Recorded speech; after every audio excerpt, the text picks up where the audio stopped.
আর এখনকার জেনারেশনের যে মেয়েদেরকে আপনারা মনে করছেন আপন,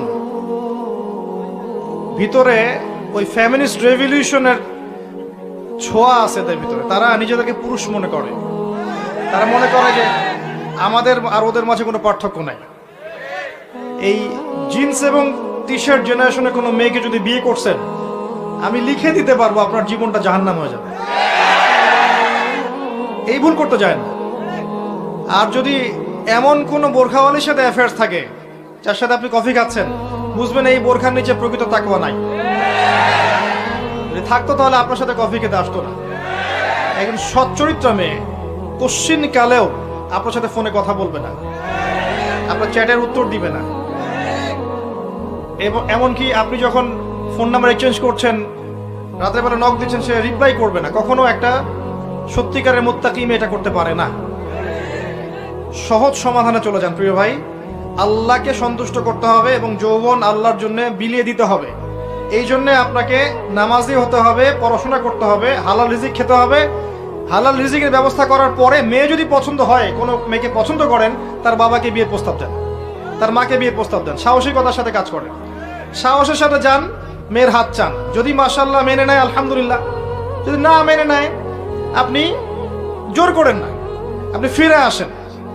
ফিরে এসে আল্লাহর কাছে ইস্তেখারা করেন, সেজদায় দোয়া করেন, আল্লাহকে বলেন রব্বানা হাব লানা মিন আজওয়াজিনা ওয়া যুররিয়াতিনা কুররাতা আয়ুন ওয়াজআলনা লিল মুত্তাকিনা ইমামা। আল্লাহ আপনাকে এমন উৎস থেকে রিজিক দিবেন ইনশাআল্লাহ আপনি কল্পনা করতে পারেন। তখন দেখবেন সত্যিকারের খাদিজা, সত্যিকারের আয়েশা রাদিয়াল্লাহু আনহুমা, তাদের মতো স্ত্রী আপনার ঘরে চলে আসছে ইনশাআল্লাহ। যখন আসবে তখন দেখবেন এই দুনিয়াটাতে আপনি জান্নাত পাবেন। এই দুনিয়াটা জান্নাত নয়, কিন্তু এই দুনিয়াতে যদি কারো ঘরে একটা নেককার স্ত্রী থাকে, সে ফিল করতে পারে জান্নাত কাকে বলে। এটা আল্লাহ পাক সবার তাকদিরে নসিব করেন না। যদি আপনি পবিত্র না থাকেন, আপনি যদি হারাম মিউজিকে থাকেন, এই যে ডিজে করেন, 31st নাইট করেন, ইয়াবা খান, মদ খান, হারাম অ্যাফেয়ার্স করেন, জেনা করেন, এগুলোতে লিপ্ত থাকেন, 10 ঘাটের পানি আপনি খেয়ে এসে থাকেন, আপনি কোশ্চিন গেল পবিত্র নারী পাবেন না। আপনি যাকে পাবেন দেখবেন সেও 10 ঘাটের জল খেয়ে আসছে।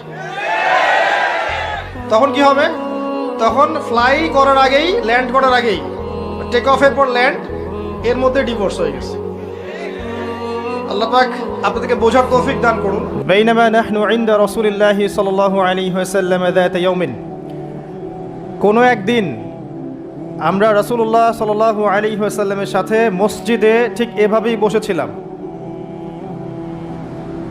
তার মানে মসজিদে এভাবে বসাটা সুন্নাহ। এরকমভাবে যখন আল্লাহর বান্দারা আল্লাহর কোরআন, রাসূলের হাদিস এগুলো শোনার এবং শেখার জন্য বসে, রাসূল সাল্লাল্লাহু আলাইহি ওয়াসাল্লাম অন্য হাদিসে বলেছেন ফেরেশতারা, মালায়েকারা তাদেরকে ঘিরে রাখে এবং আল্লাহ পাকের পক্ষ থেকে সাকিনা এবং রহমত বর্ষিত হতে থাকে। শুধু তাই না, আল্লাহ রাব্বুল আলামিনের কাছে, আরশে আজিমের কাছাকাছি যে ফেরেশতারা আছেন, সম্মানিত ফেরেশতারা আছেন, তাদের সামনে আল্লাহ পাক এই বান্দাদেরকে নিয়ে গর্ব করতে থাকেন। কেন মালায়েকার সামনে গর্ব করতে থাকেন?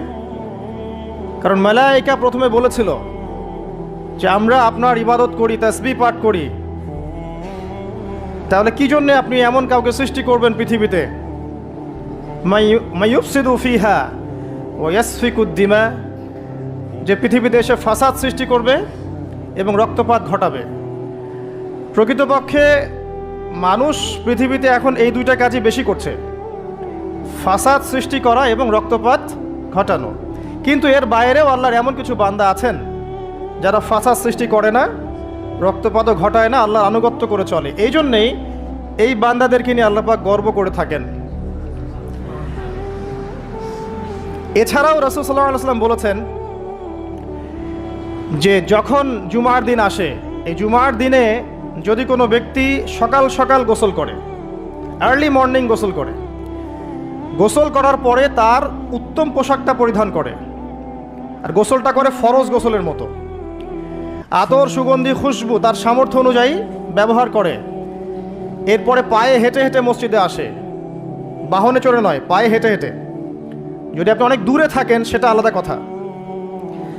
এবং ইমামের কাছাকাছি বসে, মসজিদে আসার পরে যতটুকু সম্ভব হয় সুন্নত পড়ে নিল, নফল পড়ে নিল, এরপর ইমামের কাছাকাছি এসে বসলো। ইমামের খুতবা শ্রবণ করে মনোযোগের সাথে। খুতবা শ্রবণ করার সময় কাউকে কষ্ট দেয় না। কাউকে কষ্ট দেয় না মানে হচ্ছে যে কেউ কথা বললে তাকে এতটুকু বলে না যে তুমি চুপ করো, কোনো কষ্ট দেয় না। ইমামের খুতবা শ্রবণ করে, নামাজ পড়ে ইমামের সাথে। এই ব্যক্তির আমল নামায় নবী সাল্লাল্লাহু আলাইহি ওয়াসাল্লাম বলছেন যে প্রত্যেক পদক্ষেপের বিনিময়ে 1 বছরের নফল নামাজ আর 1 বছরের নফল রোজার নেকি লেখা হয়। জুমার এই সমস্ত নেকি নষ্ট হয়ে যাবে যদি আমরা এখানে আদব রক্ষা করতে না পারি।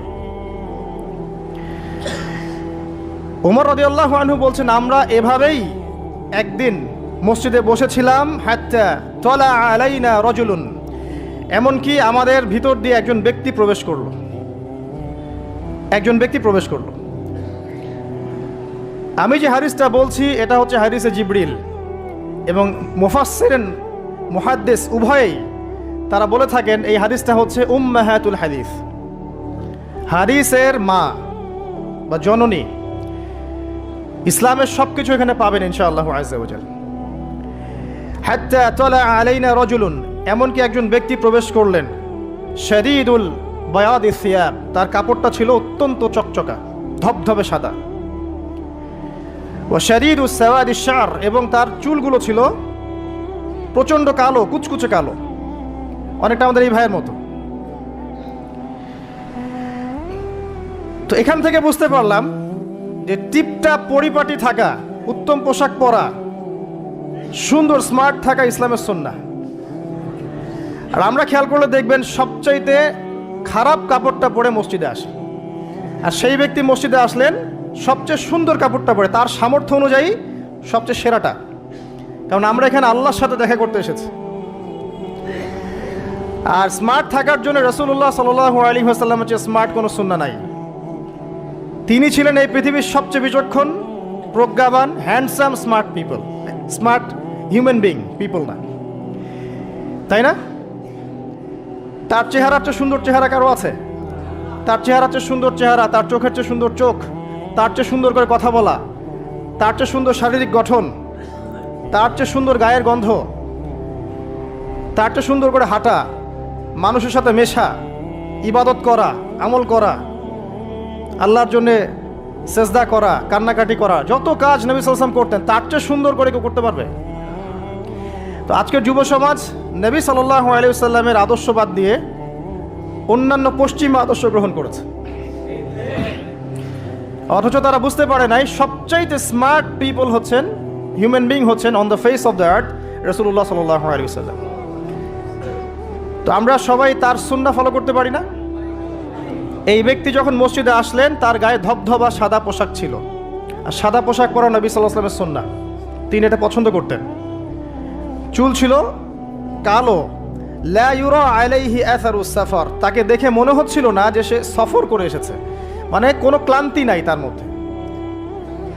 আমরা মসজিদে আসলে ক্লান্ত হয়ে যাই, সমস্ত কাজকর্ম শেষ করে ক্লান্ত হয়ে মসজিদে আসি।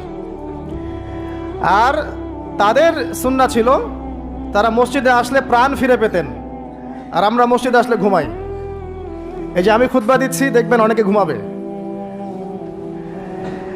একটা আমল বলে দেই, যদি জুমার দিনে মসজিদে এসে ঘুম ঘুম লাগে তাহলে জায়গা চেঞ্জ করবেন, আপনি সরে যাবেন আরেক জায়গায়, আরেক ভাইকে ওই জায়গা দিবেন, দেখবেন ঘুম চলে যাবে ইনশাআল্লাহ। আর একটা দোয়া পড়বেন, আউযু বিকালিমাতিল্লাহি তাম্মাতি মিন শাররি মা খালাক, এই দোয়াটা পড়বেন, আউযু বিকালিমাতিল্লাহি তাম্মাতি মিন শাররি মা খালাক। লা ইউরা আলাইহি আসারুস সাফার, তাকে দেখে মনে হচ্ছিল না সে সফর করে এসেছে। ওয়ালা ইয়ারিফুহু মিন্না আহাদ, এবং তাকে আমাদের এই মদিনার কেউই চিনে না, আননোন একটা ফেস, অপরিচিত মানুষ, মনে হচ্ছে আকাশ থেকে টুপ করে পড়েছে। এই কথাগুলো কে বলছেন? ওমর রাদিয়াল্লাহু তাআলা।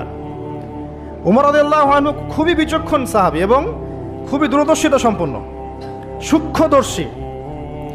এবার সেই ব্যক্তি হাত্তা জালাসা মা নবী সাল্লাল্লাহু আলাইহি ওয়াসাল্লাম, এমনকি সে এসে নবী সাল্লাল্লাহু আলাইহি ওয়াসাল্লামের সাথে বসে পড়লো। কিভাবে বসলো? ফাসনাদা রুকবাতাইহি ইলা রুকবাতাইহি, তার এই যে দুই হাঁটু তাশাহুদের সময় আমরা যেমন করে বসি এইভাবে হাঁটুর সাথে হাঁটু লাগিয়ে বসলেন। ওয়াদআ কাফাইহি আলা ফাখিজাইহি, এবং তার দুই হাত এটা নবী সাল্লাল্লাহু আলাইহি ওয়াসাল্লামের রান উরু এর উপরে রাখলেন। চিন্তা করেন, দৃশ্যটা চিন্তা করেন। তো এই ব্যক্তি কিছু জানতে এসেছে। তো টিচারের কাছে ওস্তাদের কাছে এই যে শিক্ষার্থী যাচ্ছেন, তালেবে ইলম ওস্তাদের কাছে যাচ্ছেন, আদবটা খেয়াল করেছেন? ওই জায়গায় আমাদের জেনারেশনে কেউ থাকলে কি বলতো বলেন তো? হুজুর একটু তাকান দিকে, এটাই বলতো। মুসাফা করে হুজুর একটু দোয়া করে নেওয়ার জন্য, একটু তাকান হুজুর, একটা ছবি নিব খালি। এই ব্যক্তি এই কাজ করলো না। ওস্তাদের সাথে কিছু জানতে আসলে, কাছে কিছু জানতে আসলে দিনের ব্যাপারে আদব রক্ষা করতে হয়, না হলে জ্ঞান পাওয়া যাবে না। আর জ্ঞান পেলেও দেখবেন সেটার উপর আমল করার সৌভাগ্য হচ্ছে না, জ্ঞান ভুলে যাবে না। খুব সেন্সিটিভ বিষয়গুলা। আবু হানিফা রাহিমাহুল্লাহ যখন তার এই যে মজলিস বসাতেন, তখন বাছাই করে করে বসাতেন যে কাকে জ্ঞান বিতরণ করলে আমার কল্যাণ আছে। একটা হাদিস আছে, ফয়জুল কালাম বইয়ের মধ্যে পাবেন, যে আব্দুল্লাহ ইবনে মাসউদ রাদিয়াল্লাহু আনহু তিনি বর্ণনা করেছেন যে যদি আলেম ওলামায়ে কেরাম যদি সঠিক পাত্রে জ্ঞান বিতরণ করতেন, তাহলে ওলামায়ে কেরাম হতেন পৃথিবীর বুকে সবচেয়ে সম্মানিত এবং তারা নেতৃত্ব দিতেন। কিন্তু তারা ভুল পাত্রে জ্ঞান বিতরণ করেছে, দুনিয়াদারদের কাছে জ্ঞান বিতরণ করেছে। এই জন্য আল্লাহ পাক এই জমিনবাসীর কাছে তাদের মর্যাদা কমিয়ে দিয়েছে। তো সঠিক পাত্রে জ্ঞান বিতরণ, এই জন্য ওস্তাদের সাথে ছাত্রের যে আদব এটা রক্ষা করতে হবে, না হলে জ্ঞান অর্জন করা যায় না এবং জ্ঞান কাজেও আসবে না। এবার এই ব্যক্তি জিজ্ঞাসা করছেন, ফাকাল ইয়া মুহাম্মদ, হে মুহাম্মদ সাল্লাল্লাহু আলাইহি ওয়াসাল্লাম, আখবিরনি আনিল ইসলাম, আমাকে ইসলাম সম্পর্কে বলুন।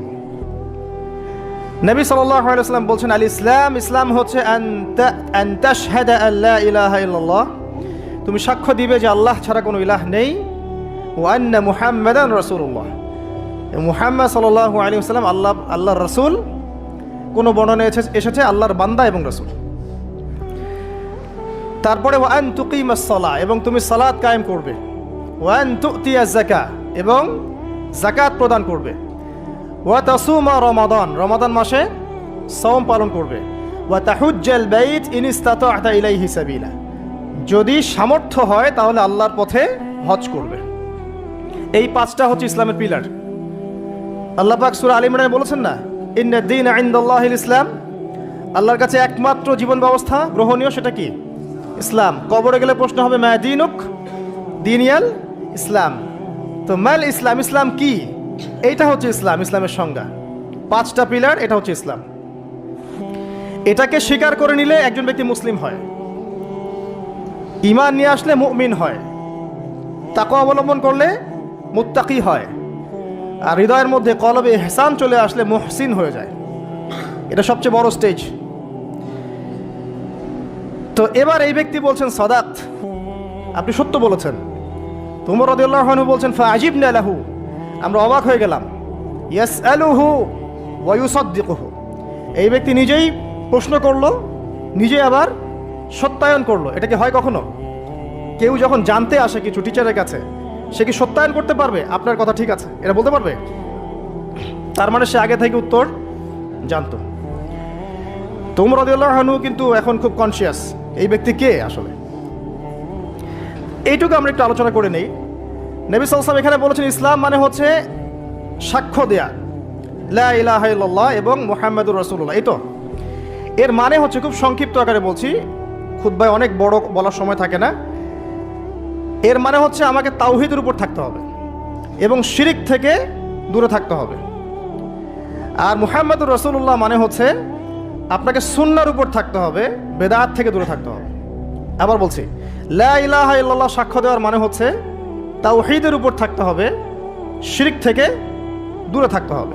আর মুহাম্মাদুর রাসূলুল্লাহ এই সাক্ষ্য দেওয়ার অর্থ হচ্ছে আমাকে নবীর সুন্নাহর উপর থাকতে হবে, বেদাত থেকে দূরে থাকতে হবে।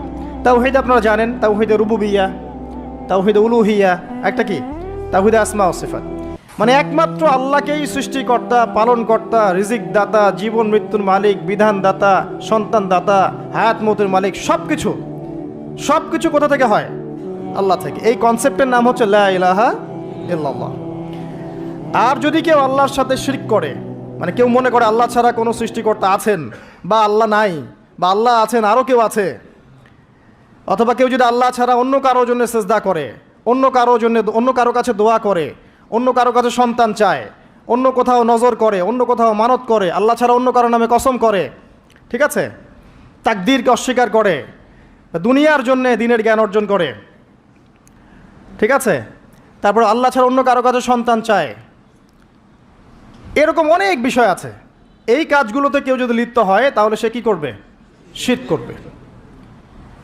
তো এই হলো সংক্ষিপ্ত আকারে বললাম আপনার তাওহীদ, এর উপর থাকতে হবে লা ইলাহা ইল্লাল্লাহ, তখন শিরক করা যাবে না। তাওহীদে থাকলে জান্নাত, আর শিরকে থাকলে বিনা হিসাবে জাহান্নাম।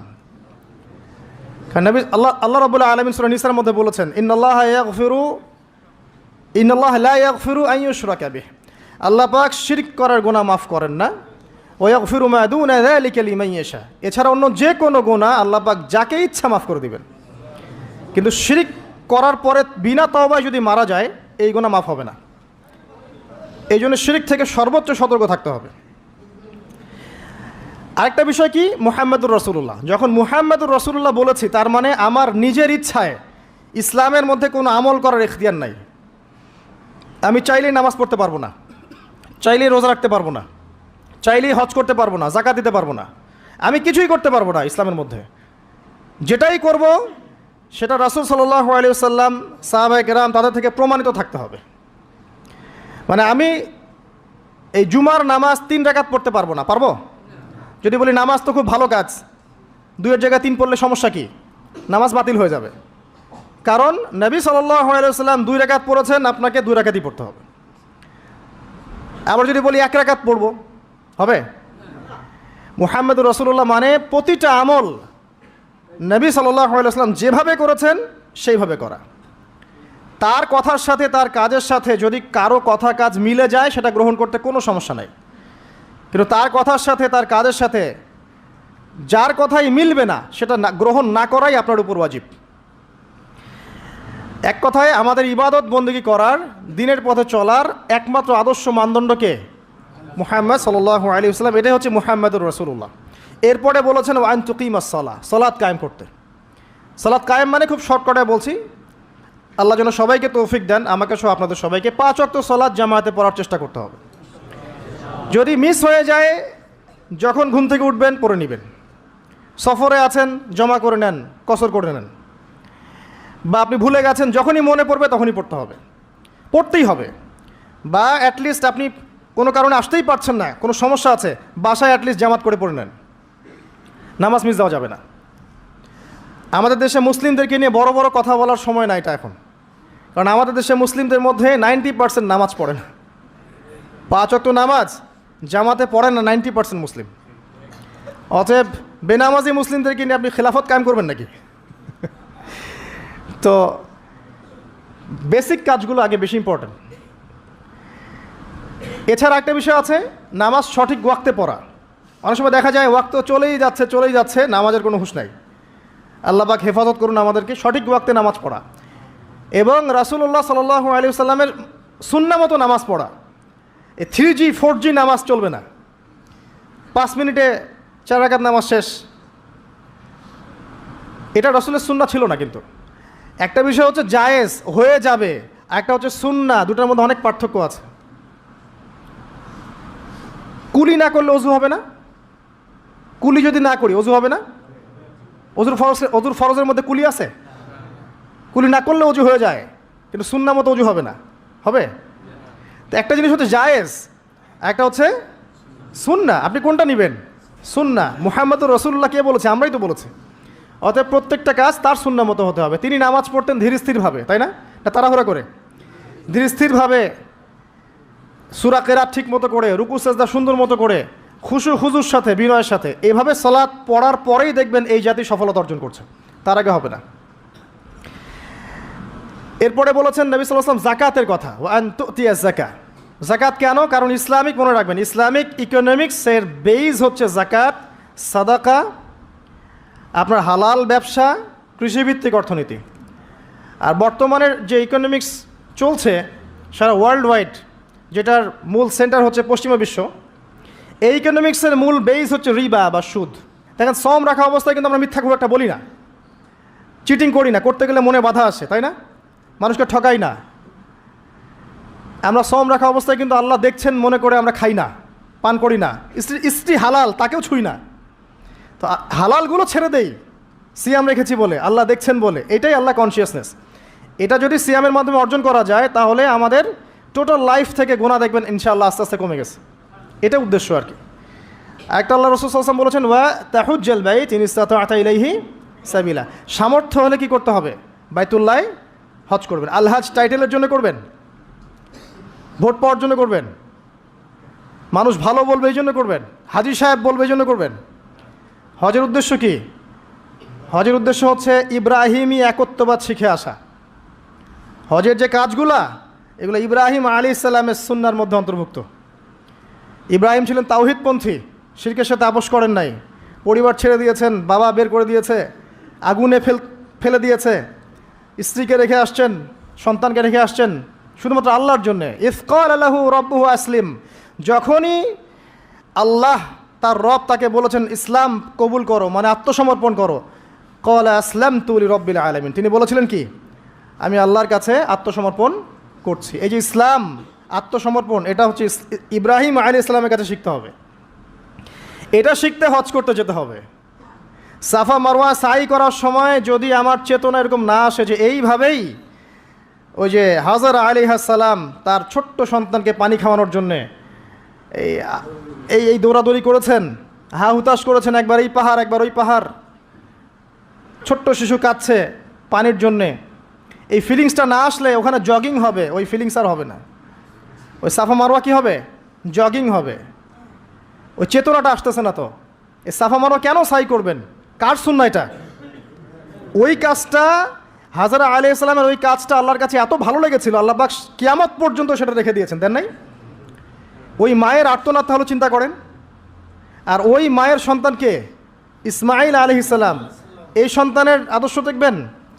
বাবা বলছেন যে ইয়া বুনাইয়া ইন্নী আরা ফিল মানামি আন্নী আযবাহুক, হে আমার ছেলে, আমি দেখেছি স্বপ্নে আমি তোমাকে জবাই করছি। ফানজুর মাযা তারা, তোমার কি রায়, তোমার কি খেয়াল? ক্বালা ইয়া আবাতি, বললেন হে আমার বাবা, ইফআল মা তু'মার, আপনাকে যে আদেশ করা হয়েছে আপনি তাই করুন। সাতাজিদুনি ইনশাআল্লাহু মিনাস সাবিরিন, ইনশাআল্লাহ আপনি আমাকে সবরকারী, ধৈর্যশীল পাবেন। এই সন্তানটাকে মানুষ করেছে তার মা হাজরা আলাইহিস সালাম, তার বাবা কিন্তু তাকে মানুষ করে নাই। ওই হাজরা যিনি সাফা মারওয়া সাই করছেন, এরকম মায়ের গর্ভ থেকেই এমন সন্তান আশা করা যায়। আর আমাদের পরিবারে, আমাদের সমাজের স্টার জলসা জি বাংলার স্ত্রীদের কাছে এমন সন্তান আশা করা যায় না। অপসংস্কৃতি দিয়ে এবং দুনিয়াবি বিষয়গুলো দিয়ে, ভোগ বিলাস, এগুলো দিয়ে এত মত্ত হয়ে গেছে এরা যে আল্লাহর তাওহীদ, আল্লাহর সুন্নাহ, ইসলামের আদর্শ, মূল্যবোধ সব ভুলে গেছে। সন্তানও বড় হচ্ছে মাশাআল্লাহ সেইভাবে। পরিবারগুলো যেন এখন এক একটা জাহান্নামের টুকরা। অথচ আল্লাহ পাক বলেছিলেন কু আনফুসাকুম ওয়া আহলিকুম নারা, নিজে জাহান্নামের আগুন থেকে বাঁচো, পরিবারবর্গকে বাঁচাও। অনেক বড় বড় মানে রিনাউন্ড ফ্যামিলিগুলো, ইসলামিক ফ্যামিলিগুলো ভিতরে ভিতরে দেখা যাবে ফিতনা দিয়ে ভর্তি। পারিবারিক ফিতনার কারণে দেখা যায় যে দিন নিয়ে চলা, দিনের পথে কাজ করা, প্রচার প্রসার করা অনেক সময় মুশকিল হয়ে পড়ে। তো পরিবারের পিতা যদি ইব্রাহিমের মতো হতে না পারে, মায়েরা যদি হাজরা আলাইহিস সালামের মতো হতে না পারে, এবং সন্তানরা যদি ইসমাঈল আলাইহিস সালামের মতো হতে না পারে, আপনি এরকম আদর্শ পরিবারও কল্পনা করতে পারবেন না, এবং এরকম পরিবারগুলো দিয়ে আদর্শ সমাজও কখনো বাস্তবায়ন হবে না। এমন হওয়ার তৌফিক আল্লাহ পাক আমাদেরকে দান করুন, আমিন। আরেকটা হজের চেতনা আছে, সেটা হচ্ছে ঐক্য। হজ মুসলিম উম্মাহকে ঐক্যবদ্ধ করে। আর হজ করে আসার পরে আমরা আবার বিভক্ত হয়ে যাই, সুবহানাল্লাহ। হজের মধ্যে হানাফি, আহলে হাদিস, দেওবন্দি, বেরলভী